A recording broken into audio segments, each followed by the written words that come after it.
Strategies for Change, Understanding Our Equality Legislation with Damien Walshe. Sometimes we use the term the equality infrastructure. So what are the laws and what are the organizations that disabled people can go to if they feel that they've been treated less equally?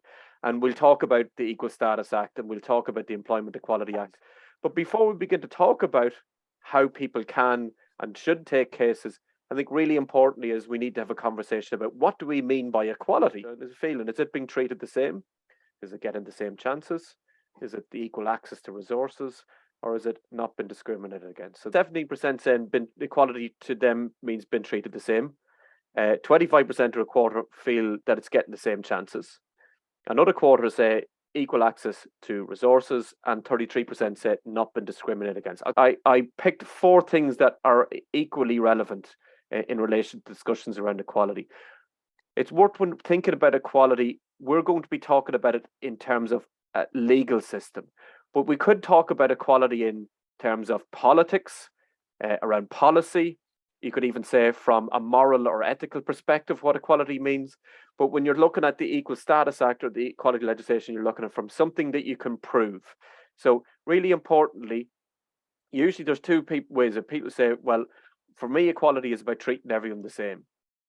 Whereas the Equal Status Act and the equality legislation is actually the absence of discrimination. So we know that quite a few people had said that it's where there's not been discriminated against. That's what equality is. Because one of the things we need to be very careful in talking about equality legislation, while morally it might sound that it's a good thing to treat everyone the same, in reality, not everyone is the same. And sometimes equality is about removing barriers, removing attitudes, systems, or structures that are preventing people to participate as equals, that are actually discriminating directly or indirectly. So it could be about physical access, it could be about attitudes, it could be about opportunities. So if you think about it, and one of the classic ones that a lot of people would do around trying to get non-disabled people thinking around equality is that you kind of say, well, we treat everyone the same. And I remember lots of people say that. That sounds like a very noble and good thing. But if you have steps coming into the building, you're actually not treating everyone the same. You are actually discriminating against people by not having it. So you have to actually say, well, equality is actually removing that discrimination on an equal status basis. It's actually about looking at how systems and structures are put in place. And that's what we're going to be exploring today. So treating everyone the same isn't actually equality, because it's not recognizing that a lot of systems and policies and procedures are designed that don't take into account lots of people's specific needs. So it is that from an equal status perspective, it's very much about removing discrimination. So it's about not treating people less favorably based on, and we'll get into the specifics of the 9/10 grounds. Inequality, when you're talking about equality, you also have to talk about inequality.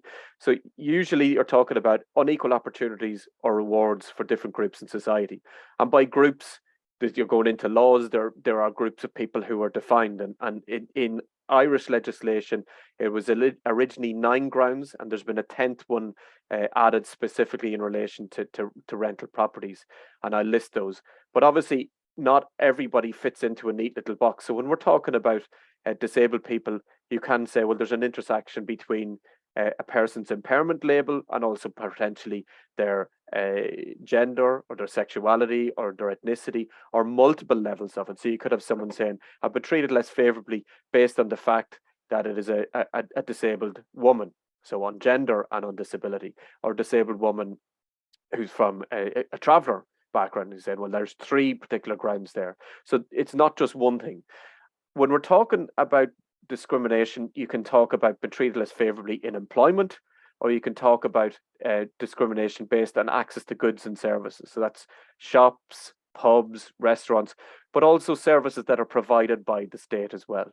So it's around people trying to go about their daily life to do things that people take for granted, and not been treated, not been allowed to access certain things based on their identity. There's direct discrimination, which is very obvious, and it's very much easier to identify. So we talk about physical access there, where people have been denied it, and there's lots of casework that has been developed where particular people would have been denied jobs based on their ethnicity or based on religious belief or whatever. So those are the things that are easier to prove, and to be honest, are less likely to happen because of this legislation been there for over the last 20 odd years. The institutional or indirect discrimination is harder to prove, but also has a bigger impact.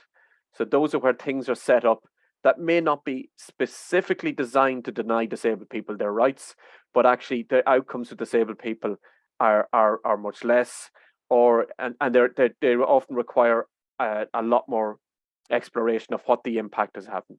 So there is direct discrimination, which is much easier to prove, and then indirect discrimination, which is around systems and structures. So what are we talking about when we talk about equality legislation? We're talking about laws that prohibit discrimination. So absolutely. So these are things that are saying you cannot treat people less favorably based on their identity. So originally it was 9 grounds. So there was gender, marital status, that's as in if someone's married or not married or divorced, family status, so you can't discriminate against someone based on the fact that they are a parent or not a parent, age, so you can't discriminate based on someone being older or younger, disability, which we'll explore a little bit further, sexual orientation, so that's based on a person's sexual identity, and that will be explored later on a little bit as well. Race, religion, and then membership of the traveller community. Now, there's been an additional ground brought in under the modification of the equality legislation. That means that if any of you are a landlord or you're renting, you cannot discriminate as a landlord against someone because they're in receipt of the housing assistance payment. So you can't say, I'm going to rent a property, but if you're on receipt of the housing assistance payment or HAP, I'm not going to rent to you. It's against the law. Still happens, but it is now against the law. So there's technically 9 and 4 full grounds, and then 1 that is specifically in relation to rented accommodation. It doesn't apply in access to goods or services, just specifically in relation to rent. So that's the laws are there to say, okay, if I am running a service, either that is funded directly through the state or one that's privately provided, and again, we're talking about goods and services, includes shops and restaurants. It could be around if you're providing healthcare or if you're providing an education program. You kind of a situation that you're running a shop and have a sign outside, and there have been, of course, examples of this in the past, that no travellers are allowed in here. Okay, that is directly against the law. You cannot purposely decide that one of the 9 people who are part of one of the 9 grounds cannot access your goods or services. So that's what it's to provide. And you have to remember, when this legislation came out, the first example of this was the Employment Equality Act, which came into force in 1998. It was originally to look and explore where you had women paid much less than men for providing the same law. And a lot of campaigning was done to say, well, we need to prohibit that. They cannot have people treated less equally. And a lot of civil society organizations said, well, if we're going to put in legislation in relation to gender and the workforce, we also need to include other grounds that people are discriminated against. And the equality legislation is not complete because there's still a number of aspects of where there are people who are part of identified groups that do get discriminated against, but they're not included under this. So, for example, there's ILMI is part of an organization, a collective called the Add the 10th Alliance, and it has been campaigning for the introduction of a ground on socioeconomic status. So, dependent on people who are from an identifiable socioeconomic group, we call class, can challenge discrimination as it stands under the Equal Status Act. While we're talking about equality and equality legislation, it's not ideal. There's no point in saying this is a brilliant system, because it's not. It is only works that when someone has experienced directly discrimination or a violation of their rights to trigger a case.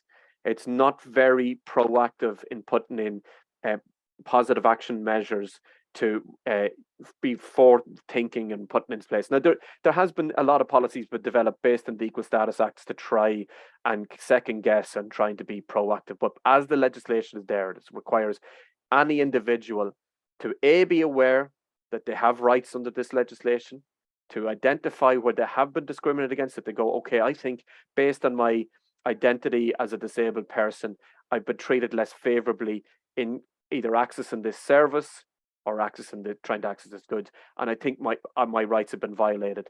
And then obviously knowing the pathways to go and seek a redress.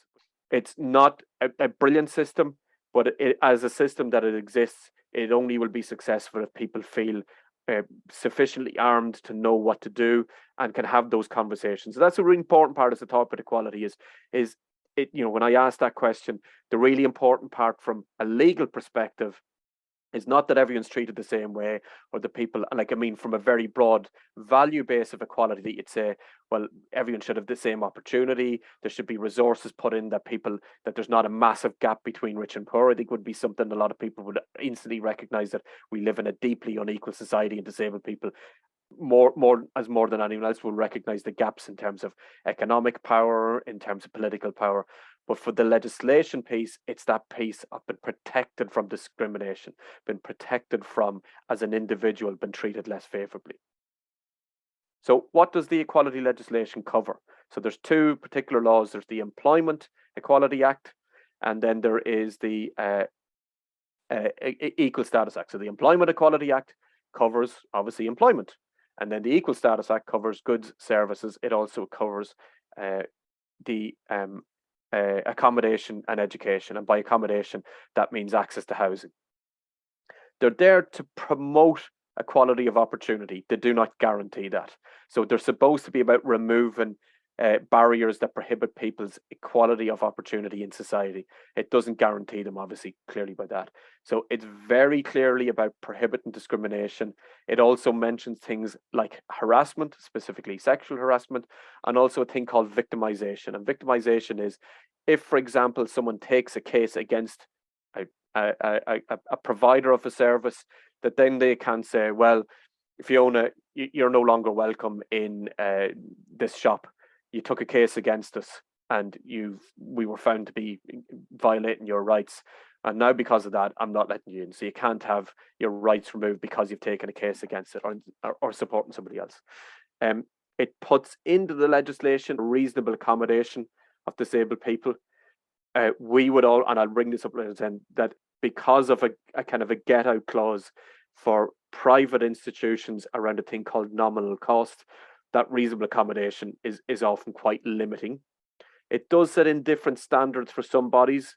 It does allow for certain get out clauses. A very obvious one is around, say, for example, if you look at schools, a lot of schools are based on gender, boys' schools and girls' schools. So it does allow some flexibility around different standards.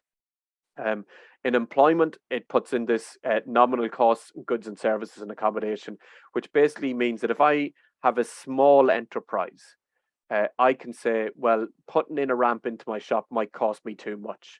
So I can't do that because I don't have enough money to do it. It does unfortunately mean that usually is used as a removal of businesses investing in inequality. It means, though, for larger bodies, and particularly state bodies, they can't use that argument because they're supposed to be using resources to maximize participation. There are very broad positive action measures. They're not really as strong as you'd see in terms of affirmative action that you'd see in other jurisdictions, but they are there. So that's what the legislation covers.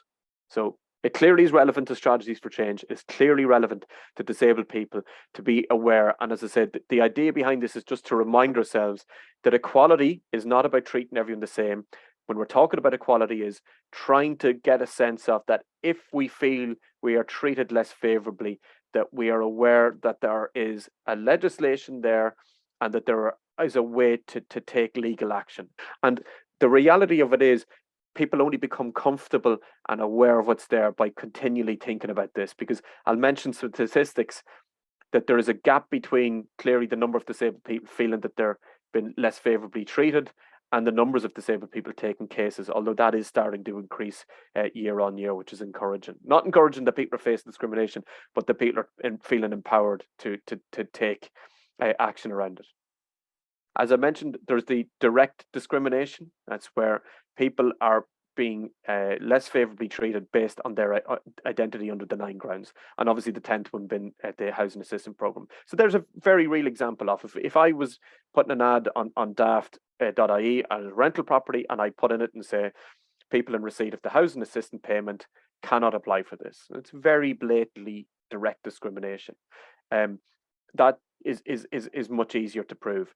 Indirect discrimination is the one that is harder to prove, and usually requires people to speak about how they're feeling, to think about how a system needs to change. So something that in theory sounds neutral might not look like there's a problem there, but actually puts people under the specific grounds at a disadvantage. So if, for example, you were advertising a job and there isn't really a condition in it that you have to have access to your own transport, well, why would you put that in there? You could actually inadvertently be discriminating against a lot of disabled people who don't have access to their own vehicle. So that's just one example. Like you could be doing it. Something that is seen to be quite neutral actually could have an impact on how people can or can't apply for something, whether it's employment or participation. It's hard to prove discrimination. Otherwise, there'd be thousands of cases been taken on an annual basis, and the numbers of cases taken to the Workplace Relations Commission, and I'll mention their role, is actually falling year on year. Now, either that tells us that Ireland is becoming a more equal society, or that people aren't aware of their rights, and I think there's certainly an element of that because there has been a less of an investment in community organisations to talk about rights-based approaches. There's that's happened since 2008, that there's been that lack of investment. There's also a large group of people who are a bit more cynical about this because there was huge delays through underinvestment in things like the Equality Tribunal, that people just went, look, we're never going to get anywhere with this. There's no point in taking cases. And it's really hard to prove. So, for example, how could you prove that a landlord has made a decision? Because they can just come back and say, look, it's really hard to rent properties. There's hundreds of people going for each one. That unless the landlord tells you directly and you have evidence of it, say in an email, that you could produce in an equality tribunal, to say, I have an email here from Damien Walshe, landlord, saying, I'm not going to let the property to you, Fiona Weldon, because I don't rent properties to people on the housing assistance payment. That would be something that would be very direct evidence.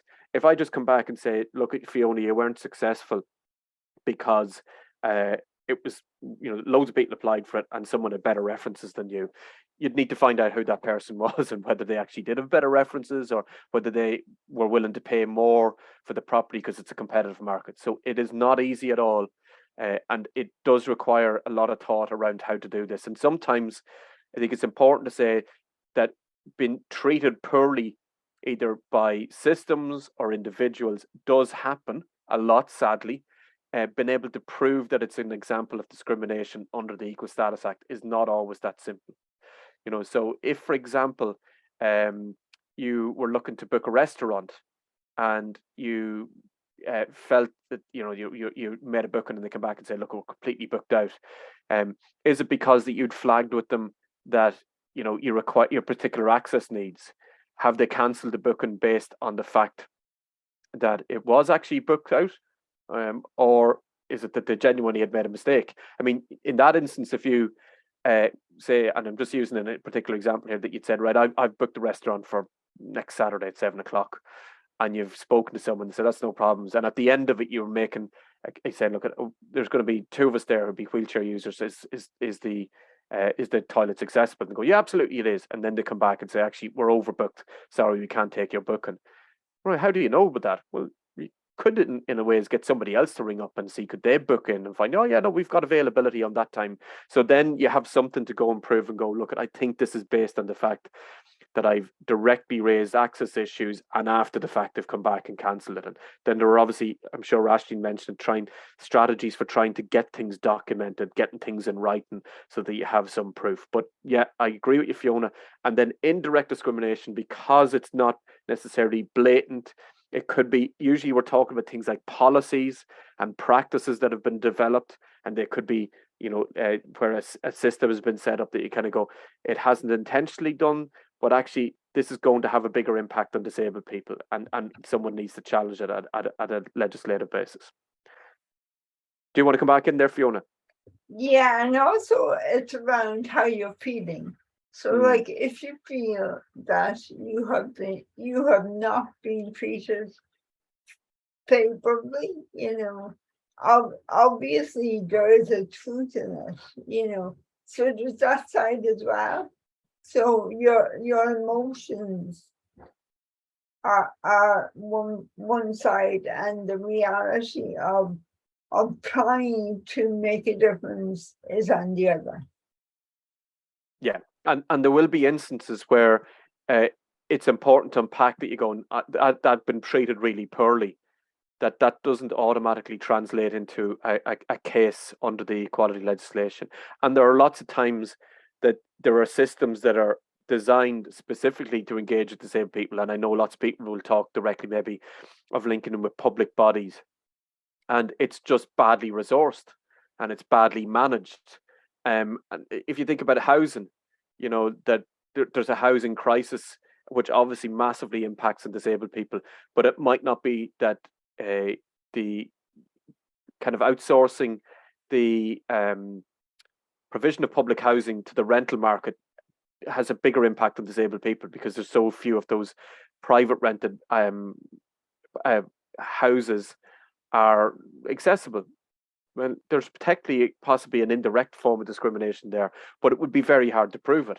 And that would be a policy of, by not investing in public housing and building public housing, that then you could put a percentage of that needs to be accessible. But I'm not sure whether you'd be able to prove that in a case. And I'm sure lots of people will have interactions with different public bodies that have been very unsatisfactory, and has had a huge emotional impact on people. But it doesn't necessarily mean that your identity as a disabled person has caused that you've been treated less favorably. It often, in some instances, when we've had conversations with people, it's just a very poorly resourced system that has treated people very, very poorly. Like, for example, in the provision of personal assistance service hours, like it's not that it's an open and shut case for equal status legislation, because it's a system that has been under resourced for a long time. That's like for a lot of the kind of things that you'd say around what are called test cases. There, for equal status legislation, it's about individuals. So that's one big flaw in this legislation. There is no grounds for collective complaints. So Fiona Weldon can't take a case on behalf of all disabled people in Ireland versus the National Transport Authority for not procuring a fleet of buses that are accessible. It would be an individual having to do that, and that's a huge flaw, because it requires people, and I'll come into this around certainly flaws around it, being confident and being willing to see things out, possibly having the emotional resources to see out a process that could take anywhere up to a year, maybe even longer. To possibly be comfortable and confident, being supported around the legislative process, getting legal advice, and to be able to sustain that challenge. It's not easy. It's not an easy thing to do. So there is no collective, but successful equal status campaigns where cases have been taken usually come from organisations where there's a kind of a human rights and equality lens to support someone, saying, Fiona, if you take that case, that will obviously have an impact on you directly, but it will have a bigger impact on everyone else as well. So it usually is someone who comes from a movement where they can see the bigger picture to bring around a bit of change. So I think that is really, really important in that regard. So just to remind that discrimination as defined under the equal status is someone who's treated less favourably than another person would have been treated on the basis of their identity or identities. When you're filling in one of these ESO1 forms, talking about being treated less favourably, you can, and people often do, put in more than one box. So it could be disability and ethnicity, or it could be disability and religious beliefs, or disability and gender. So it could be more than one thing at the intersection of identities, and I know you'll have talked a little bit about that. So, and the additional one being that the discrimination based on accommodation services for people in receipt of housing assistance or social welfare payments. That is the additional ground that is in there. So, and Damien, if you use the intersectionality in relation to discrimination? Does it make it stronger, your case? I think it can do, because I looking through the rulings and the judgments. I was looking at the Workplace Relations Commission's annual report, and there was a particular case where a disabled man felt he'd been discriminated on based on his identity as a disabled man and his sexuality as well. And the case was unsuccessful based on his disability, but successful on his sexual orientation. And where the adjudicating officer found evidence of being discriminated, not based on, and so that bit is important, that you where people feel, look at, I'm more than one identity. And you're right to flag that, is that the discrimination is that people usually feel it at an emotional level, going, this is not right. I have not been treated the right way around this. So in that instance, I think it can have a bigger impact to say that there is more than one identity at play. Second question, what does discrimination mean to us? Been refused access to a shop. 17% of people saying that. Nobody felt been asked to provide medical certification for insurance. 58% not been provided with the supports needed based on impairment in work. 17% say lack of physical access to a shop. 8% said lack of accessible toilet in the pub. And no one said lack of accessible information on the website. But I know a lot of people had said, if I could have ticked all those boxes, I would. And because we purposely did that, is all of those are examples of being treated less favorably. So if you know, for example, I owned a shop and someone come in and said, oh, no, you can't come in here because you're using a cane, or you can't come in here because you've got a wheelchair. I'm sorry, I just don't like anyone coming in with mobility aids. Like, that's a very real, direct example of being treated less favorably. So it's very, very obvious. You could make the case very quickly that if you're a car owner and you have to get an insurance quote, and every time as a disabled person, when you're getting an insurance quote, you have to provide a medical certification and pay for that, and then non-disabled people don't have to do that. So that's an example of being treated less favorably that could be taken through Equal Status Act. Not been provided with supports in work. It's specifically mentioned in the Employment Equality Act around reasonable accommodation, that where disabled people in the workforce, they can request those. So that is, of course, a very real example of being treated less favorably. Lack of physical access. Again, when we're saying, what does the Equal Status Act cover? Access to goods and services. So if you can't get into the shop because of lack of physical access, then that is a form of discrimination. Now, there is a challenge that a business can say, well, they'll talk about this nominal cost and go, well, you know, if I was to put a ramp in there, it'd cost me X amount of money and there's no grants for it. Therefore, I'm going to, when it comes down to adjudication, say, I don't have the resources to do so. But that will be up to the Workplace Relations Commission to look at how big the business is, how much money they have reporting in terms of profit or turnover, and whether then that they actually do have the resources to do so. It's not a cut and dried. And then lack of accessible toilets in a pub. Again, there have been quite a few cases taken around that, and especially initially up until about 2004, because there was a change in the legislation then, and I'll make a specific reference to that. But yeah, if you're saying, look, I want to be able to go where everyone else goes, and part of my access needs to be treated less, you know, as equally as everyone, and not be treated less favorably, is that a pub will have an accessible toilet. Again, they can make the case under the nominal cost, but if it's a very large pub and they've got making lots of money, and lots of them do, then that might be thrown out and might be ruled against, and that part of the ruling would be that they actually need to invest in accessible toilets on their premises.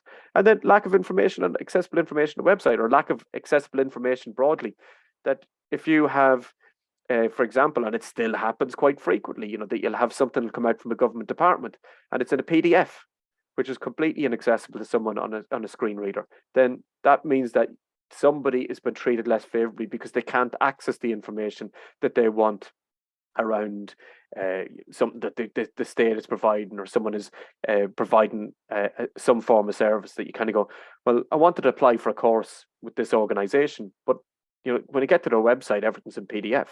or that the forms that are online are completely inaccessible to me, then that technically has been treated less favorably because everyone should be able to apply. So those are really good examples. And again, it was purposely kind of devil's advocate that we had picked something that was anybody could say, yeah, definitely they're all forms of discrimination. So I'm going to stop. They don't have a direct role in this. The ombudsman can do what no one here can do and explore things on a collective basis. It doesn't issue rulings or judgments. So if you take something that I wouldn't say we can claim credit for, but we certainly can claim a little bit of credit.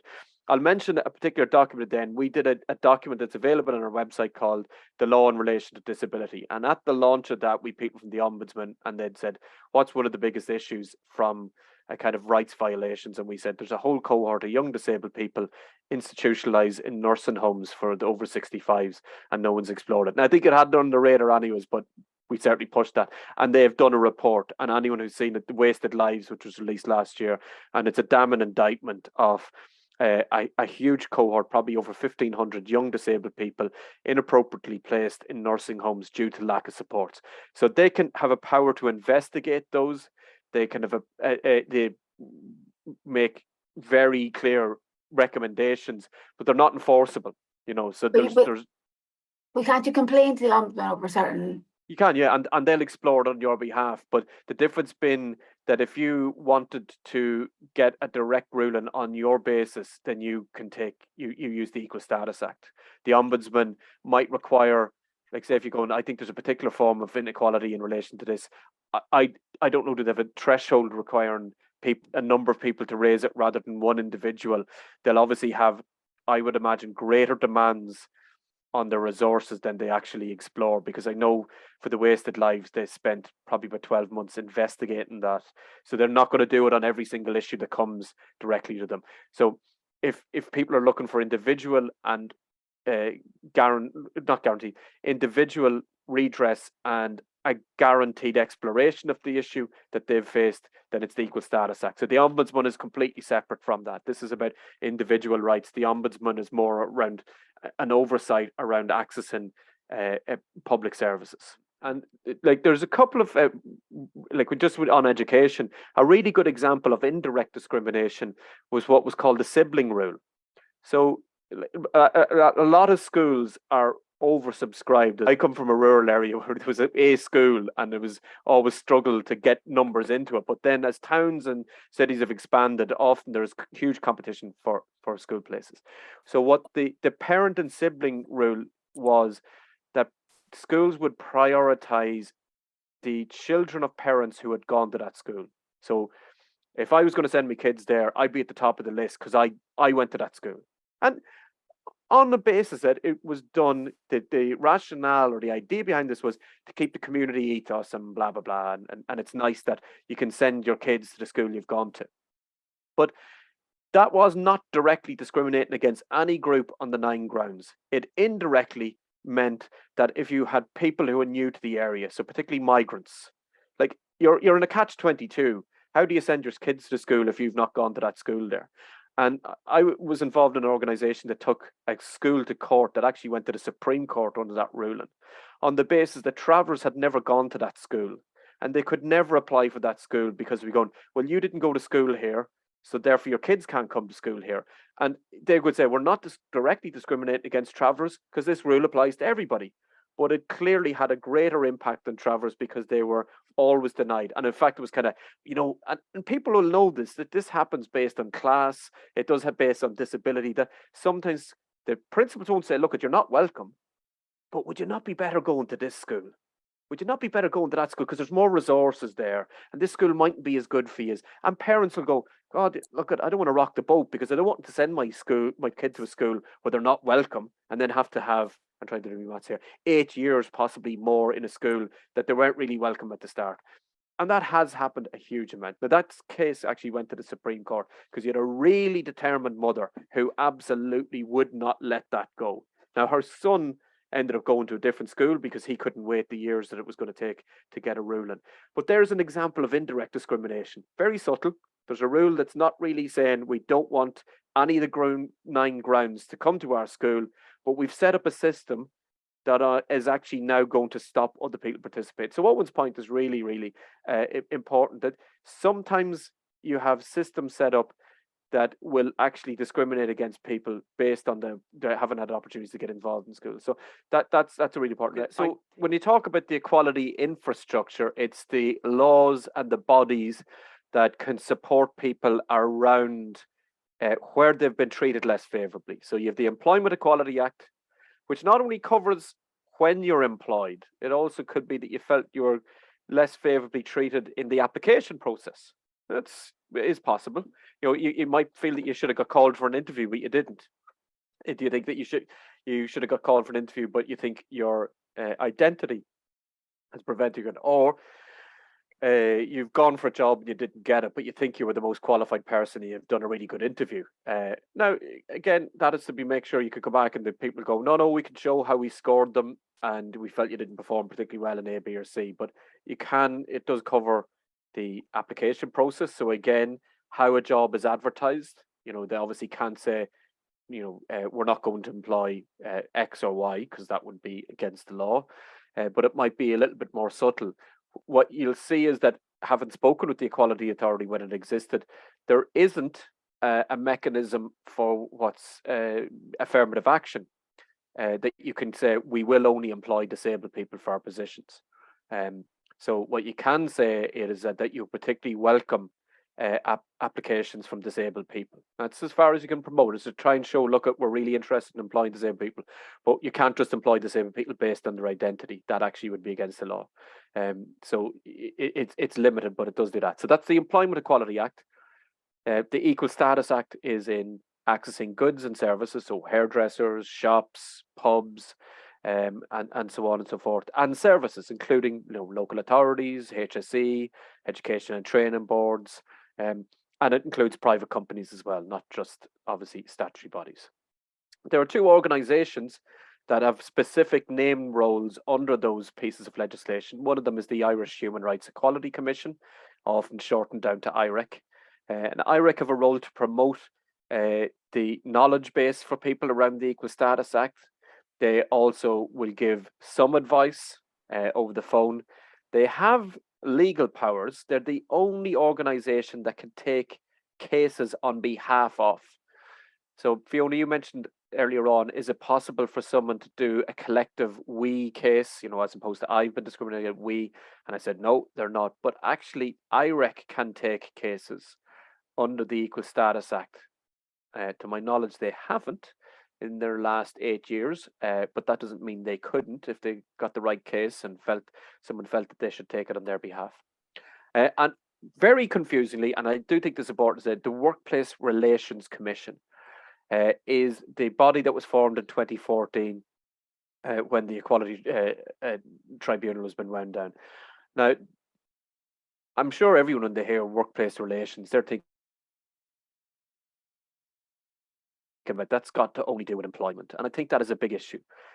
Even in the formation of the Workplace Relations Act of 2014, it doesn't mention its specific functions under equality legislation, but that is where anyone who feels that they've been treated less favourably send their complaint to, because the Workplace Relations Commission, or WRC, is now where the functions of the Equality Tribunal are now heard. So if it's an Employment Equality Act, you feel you've been treated less favourably in employment or trying to access employment, or an Equal Status Act, that you've been treated less favourably based on your identity. And go back to the point earlier on, it's not that you might have genuinely had really poor service, but you've been treated less favourably based on your identity, that you feel you have a case to prove that the process is through the Workplace Relations Committee.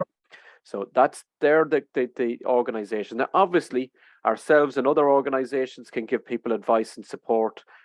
There are things like the free legal advice centres. There's the Legal Aid Board that can provide supports and resources to people in relation to casework. I've been talking about the equality legislation and saying what it can and can't do. It does have a huge role. It has, where people have taken what Fiona mentioned around taking a case that can have impact for others, that idea of strategic litigation or test cases to move things forward. It has had an impact in challenging particularly direct discrimination, but even instances of indirect discrimination. but it is limited. There's a challenge in taking cases. You've got to be aware of what discrimination is. You've got to be aware of what the pathways are to challenging discrimination. That includes knowing that there's timelines in these things. So that's hugely challenging. So for employment law, you have to take a case from 6 months of experiencing some form of discrimination. For Equal Status Act, it's 2 months. Now, the WRC can expand that to 6 months if you raise it with them. But again, that's even a limitation. People need resources for these things as well. And by that, I mean, there's an enormous emotional investment to have the courage to say, I'm going to challenge this. I've been treated really poorly. I'm not going to accept this. And I think I have a case. And then to know where the supports are in terms of legal advice, supports around emotional supports. So there's a resilience that's required. And go back to earlier on, most people, when they've been treated poorly, just go, that's just the way it is. Or I'm tired having to fight for my rights in every single instance. I don't have this fight in me. And that's natural that they've been ground down by systemic oppression and inequality. So it requires a huge amount of emotional resilience. There's a thing in the equality legislation around equality of arms. And when the Equal Status Act came out originally, in the Equality Tribunal, it was a non-legal space. So you were really supported to self-advocate. And it would be people coming in nominally as equals to talk about what they had experienced, and they didn't have to be experts in legal issues. Over time, that has tended to change, and that in a lot of instances, people are coming in and finding, okay, the people I'm taking a case against have barristers and solicitors here. And that's huge. It really tips the imbalance against the person taking the case. So often people do need to get legal advice. And things like, for example, if you were denied access to a shop, like, do you have the time to ring them up and ask for CCTV footage? Do you have the time to ask them for a copy of their equality policy? Do you have time to spend to read all those things? Do you have the energy to do it? So there's a cost to that, and there is a real power imbalance, particularly if you're taking on a very large body. Don't look at, what if I take on the pharmacy around how their policy and dispensing drugs? Are they going to make it very difficult for me? Am I going to be victimized now that I'll actually not be welcome here? Now, that's against the law, but it's still a very real fear. Or am I going up against a very organized body that are going to make my life very difficult? What if they decide to pursue costs? If it went to a court ruling. Now, that shouldn't be an issue for equal status, but for some particular rulings, it does have an issue. So, promoting genuine employment for disabled people. now, one of the things that's interesting is I mentioned the Irish Human Rights Equality Commission, or IREC, and because it's a public body, there was legislation passed to define what its functions were. And there's a particular part of that legislation that gives them a duty, Section 42 of that Act, to work with public bodies around how they're going to reduce discrimination and promote equality. So there is potential for IREC to work with, now this is only with public bodies, so organizations that get public funding, for them to set out very clearly how they're going to promote greater inclusion of disabled people in their workforce. And obviously there's a thing called the National Disability Inclusion Strategy that has put targets of numbers of disabled people that need to be employed. There's a scope for raising that there needs to be greater clarity, particularly from public bodies, around how they're going to promote the inclusion of disabled people in the workforce. But I wouldn't see it necessarily as being an equality case, if you know what I mean. A disabled candidate versus a non-disabled candidate in securing employment. If you're genuinely interested in recruiting disabled people, and you cannot, there's no point, I think anyone that's listening in, no one wants to be hired or taken on a position on a tokenistic basis. Like, people are hired based on the skills and the experience that they have. I think in your hypothetical situation there, that you have two candidates, a disabled person, non-disabled people, similar background and experience, then like any recruitment process, it's based on the scores, if it's done properly, that you can stand over, because there's laws against this, so that you could say, when we looked at how we structured the interview, the scores of how things were answered based on the experience, that person X gets it over person Y. It should be very clear that the candidate that was chosen met the requirements of the organisation. It is up to the organisation to decide what that candidate should, what the skills and experience should be. You could only prove discrimination, Michael, if the non-disabled person didn't meet the criteria or had less experience than the disabled person. But I think on a more value basis, you'd be saying, well, if they're really serious about it, what way are they framing the questions? What are they looking for in terms of experience? What are they looking for in terms of skills and qualities that might give an advantage to a disabled person or disabled activist for a particular role? That's what you'd be looking at. Okay, so those are some very basic limits. It's just about taking a case. You need to be aware about your rights. You need to be aware about the process to take a case with timelines. But then on top of that is like, do people emotionally want to invest some time? Are they afraid if it doesn't go their way that they might be victimized, and recognizing that they could be taking a case against someone who's already providing a service to them that's particularly important. There's specific ones in the equality legislation that are hugely problematic for disabled people. So one of them is the Employment Equality Act that allows for differential rates of pay for disabled people, as in that it has this very medicalized approach to quote unquote productivity, and says, you can actually effectively pay people less based on impairment labels that the disabled staff won't be able to perform to a high level. So like that's when we were putting together a submission to review the Equal Status Act, which was called for last year, and there was a consultation process. That was one of the things we said, look at. There's one of the articles under the UN Convention of Rights of People with Disabilities, UNCRPD. Article 5 is about equality and non-discrimination, that says that disabled people cannot be treated less favourably than their non-disabled counterparts. And there's a very clear violation of that. So when this Employment Equality Act came in 1998, it's obviously well before we've ratified CRPD in 2018. So there are lots of things that we are now obliged on an international level to try and work towards. That means some of our laws are outdated, and this is a really important example. Now, so I mentioned IREC, the Irish Human Rights Equality Commission.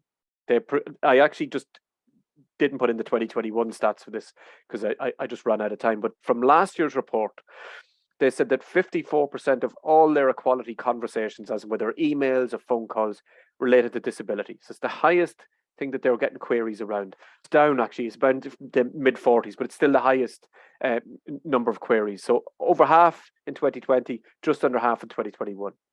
Yet, when we look to the Workplace Relations Commission, where cases are taken, there was only 91 cases taken under the WRC, and that was an increase from 73. So there's a gap between what disabled people clearly are feeling they're experiencing. They're contacting the IREC to talk about discrimination, but there's not a similar amount of cases been taken. Now, there has been a decrease every year practically in equality cases taken to the WRC. And part of that is that there's been a lack of investment in spaces to talk about people's rights and how they do this. And I think the WRC doesn't promote its work under the Equal Status Act or the Employment Equality Act as strongly as it does on its stuff around labour relations. I'm sure if anyone switches on the telly and you hear about the Workplace Relations Commission being spoken about, it's usually if there's an action been taken, whether it's a strike action or employers taking action against employees. The WRC has a function under what's called the Labour Relations Court. And that's what you'll normally hear. You very rarely hear, and some of us have been kind of complain about this, that they don't do enough to promote their role, really important role under the Equal Status Act. I actually checked the WRC stats which came out last week. There's a massive increase in 2021 of cases taken under the Equal Status Act with disability. So maybe all hope is not lost yet. There's 360 cases taken in last year. So maybe we'll see an increase. Reasonable accommodation. When the equality legislation was reviewed, that is one area that is completely outdated because it has this effective get out clause around nominal cost, which is not CRPD compliant. So that is specifically under Articles 2 and Article 5.3. But one real problem, and it's not specifically disabled people, but if you think about the supports people might need, what if you needed ISL interpretation? And you're to translate documentation. What if you have visual impairment and some of the forms are very inaccessible? What if you needed a personal assistant to help you fill out a form? The 2 months that it requires you to fill in an equal status, or 6 months inequality, it's very restrictive. Like, we were talking earlier on there, Fiona made the point, discrimination is felt at an emotional level. People need time to process it. And then they need to, even if they're aware of their rights under this legislation, to think, do I want to take a case? Have I got the energy in to resolve it? Will there be supports there? Can I get talking to the legal aid board? Or can I get talking to free legal advice centres? Or can I get talking to one of the other independent law centres to get some advice about what I need to do? 2 months is not a very long time in which to consider that. And it's not found in other forms of legislation, this really short time period. So it's very unfair around equal status. We did a session last year on the Equal Status Act, and it is worth at some point looking at how disability, each ground, by the way, is defined in the legislation, because legislation has to be very precise. It can't be left open to interpretation. You go, this is the law, and we're talking about disabled people, this is what we mean. But the definition of disability really needs to be reformed. It's very much based on medical model. It's very much based on a deficit of what people can't do. There's nothing around the societal barriers limiting people's choices and opportunities. It's individualizing the disability within the impairment label.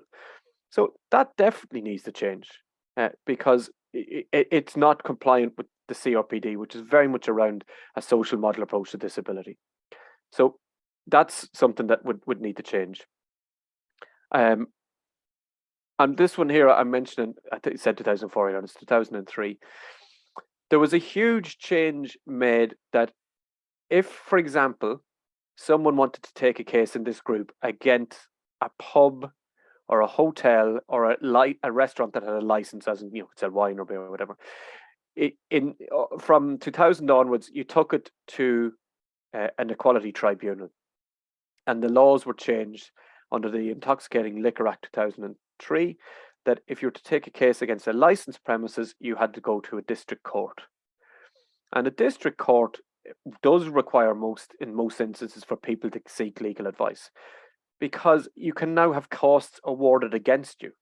So if you took a case against a pub to say it wasn't accessible, and it goes to a district court, and there's a different process for that, and you do need to have some legal advice around that, and the judge finds against you and awards costs against you, then you will find that a lot of people say, I don't have the financial resources to pay for a lawyer.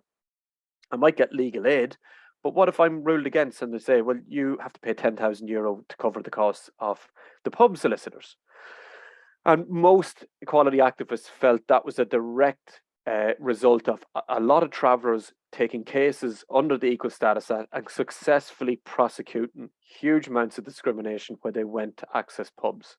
And the Vintners Federation of Ireland are a very powerful lobby, and they lobbied the government to change that, because they knew that where people lacked the economic resources to take cases, they likely wouldn't take cases. And you'll see, if you look at the numbers of cases in relation to licensed premises, so that's hotels, pubs and restaurants, absolutely falls off a cliff from that point on. Because certainly if I felt I wanted to take a case against a hotel or restaurant, maybe about an accessible toilet or lack of ramp access, you would have to think twice about, okay, I might get some support here, but what if the judge doesn't, buy the evidence or doesn't have an understanding of equality, which is a different setting?